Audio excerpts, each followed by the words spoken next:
O técnico Roger Machado realiza o penúltimo e talvez mais decisivo treino no CT Parque Gigante para definir a equipe que enfrenta o Grêmio no próximo sábado, 16 horas, no estádio Beira-Rio. Retornos importantes desde os jogadores que estavam com as suas seleções na data FIFA. Enquanto isso, faz o protocolo para o efeito suspensivo de Ricardo Matias e ainda tem alguns bastidores envolvendo a saída de Magrão. Mas a possibilidade de alguns milhões do cofre a partir de uma venda do celeiro de Ases. Vamos falar sobre tudo isso? Então tu sabe. Fica comigo depois da vinheta.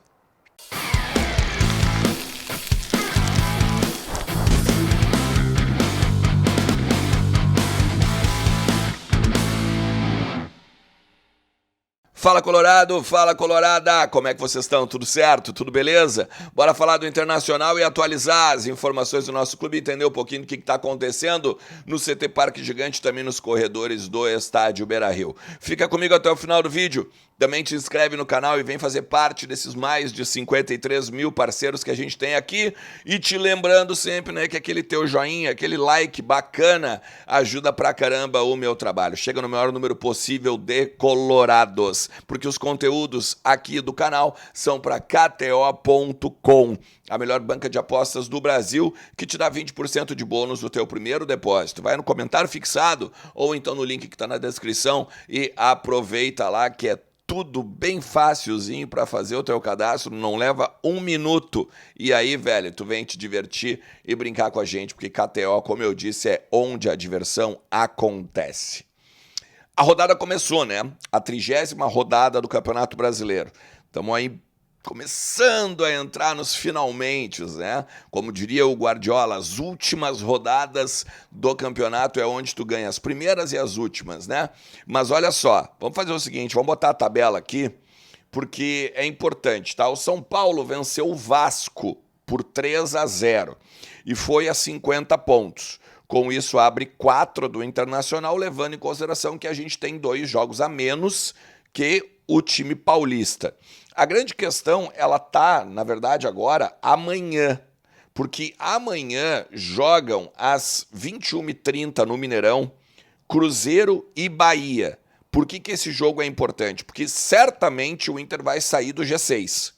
Não tem como não sair do G6, né? Porque, por exemplo, se Bahia e Cruzeiro empatarem, o Bahia vai para sexto, com 46 pontos. O Inter tem, claro, 2 jogos a menos, aí, tá, aquela coisa toda que a gente já falou, só que o Inter tem uma vitória a menos que o Bahia. Então, vai perder uma posição. Se o Bahia vence, o mesmo, né, porque daí vai a 48, e se o Cruzeiro vence, vai a 46, tendo também uma vitória a mais nessa situação. O grande ponto é, o melhor seria o Cruzeiro vencer ou o empate. Claro que o empate é o melhor, né? Mas se para alguém vencer, o melhor é o Cruzeiro. Porque daí o Internacional, com 46, começa o Grenal, empatando, vai a 47. Já retornaria para a 6ª colocação do Campeonato Brasileiro, sem precisar vencer o Grenal. É claro, né, meu, que eu quero que a gente vença o Grenal e tudo mais, aquela coisa toda, né, que a gente já falou várias vezes aqui. Mas nessa questão matemática, então, o empate é bom e uma vitória do Cruzeiro, querendo ou não, também é bom para apenas com 1 ponto conquistado no Clássico Grenal. O Inter faria 4 em 6, né, venceu no Couto Pereira. Teria que também confirmar em casa, claro, mas a gente sabe como é que funciona Clássico Grenal, tá?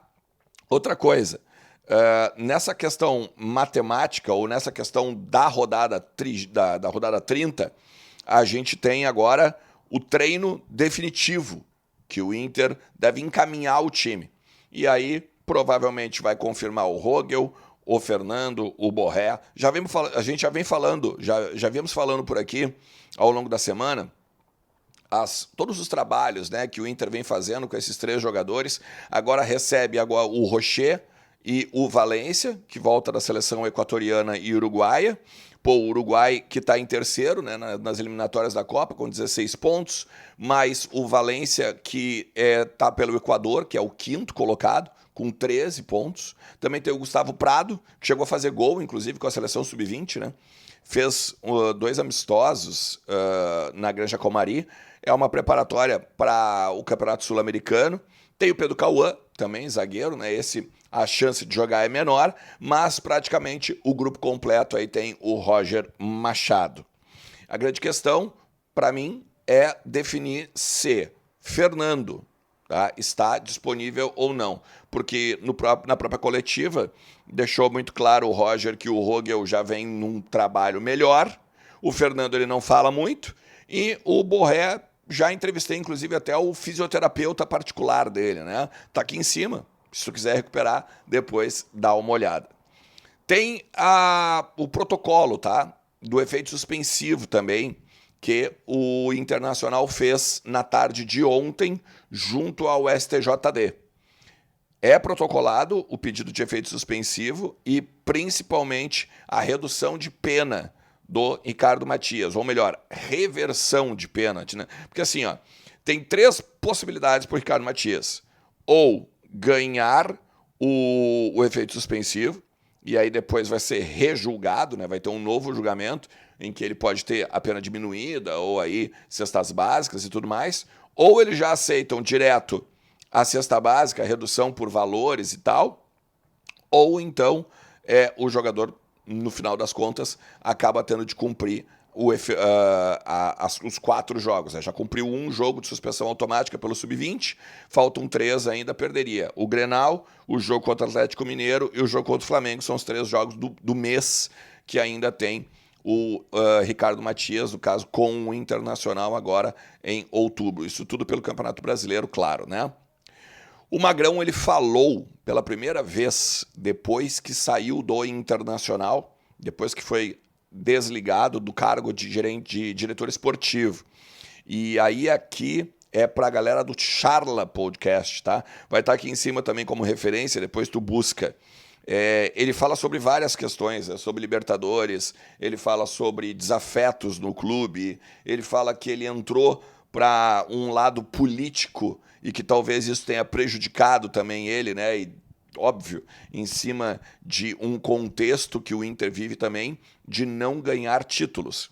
E aí, em cima disso, o clima fica mais pesado, né? Ou a pressão ela é maior.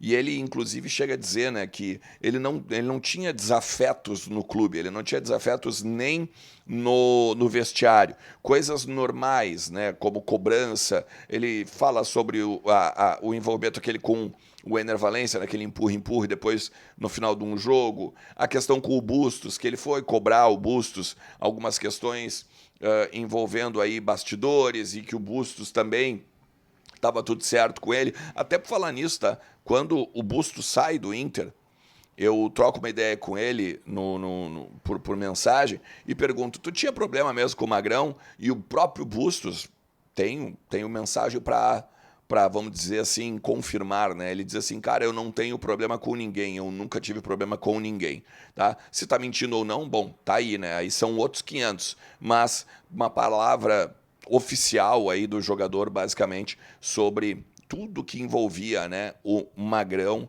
e os bastidores, o zum em cima do vestiário colorado.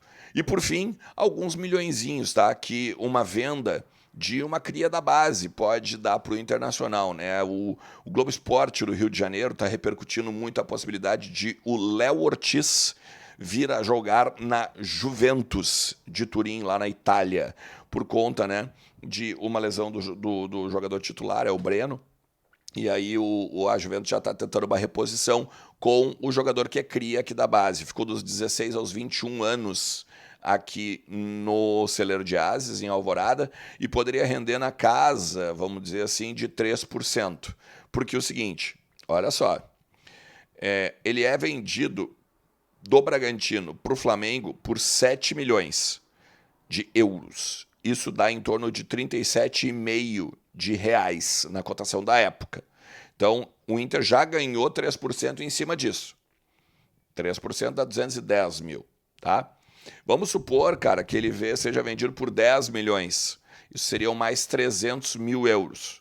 Algo também na casa de 1 milhão e 800, 2 milhões de reais. Claro que não é um valor exorbitante, mas em cima, né, de um mecanismo de solidariedade, em cima de valores que o Inter não espera, e principalmente, né, pela questão aí da formação do jogador é interessante para os cofres do Beira-Rio. Beleza? Tu chegou até aqui? Te agradeço demais. Eu quero saber, sabe o que eu quero saber hoje? Qual time tu escalaria para o Grenal? Tu botaria o Tabata? Tu botaria o Gabriel Carvalho? Se não pode jogar o Rafael Borreto, iria de Ener Valencia, quem sabe o Ricardo Matias, a zaga, enfim. Coloca teus 11 iniciais aí e vamos trocar uma ideia ao longo de todo o dia, beleza? Tamo junto, forte abraço. Tchau.